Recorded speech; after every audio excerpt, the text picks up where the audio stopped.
თქვენგანი დარწმუნებული ვარ ფიქრობს, რომ ცუდი ქოლესტერინის მატება სისხლში გამოწვეულია ცხიმიანი საკვების მიღებით, მაგრამ ეს ასე არ არის.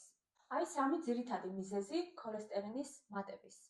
პირველი, ეს არის ვიტამინი D-ს დეფიციტი. როცა ის ჩამოდის 30-ზე ქვემოთ, ცუდი ქოლესტერინი იმატებს დაახლოებით 27%. მეორე, იოდის დეფიციტი. ასეთ შემთხვევაში ფარისებრი ჯირკვალი მუშაობს არასათანადოდ და ირღვევა ნივთიერებათა ცვლა. მესამე, ომეგა-3-ის დეფიციტი. ომეგა-3-ის დეფიციტის დროს უმეტეს შემთხვევაში სირთძარღვის კედელში იწყება ანთებითი პროცესი. ნუ დაიწყებ მკურნალობას სტატინების მიღებით. რა უნდა გააკეთო? გადაამოწმე D ვიტამინის დონე. გამოიკვლიე ფარისებრი ჯირკვლის ჰორმონები. და მესამე, დაიწყე ომეგა-3-ის მიღება პროფილაქტიკის მიზნით. შეინახე ეს ვიდეო და გაუზიარე მეგობრებს, რათა თავი აარიდო წამლების მიღებას.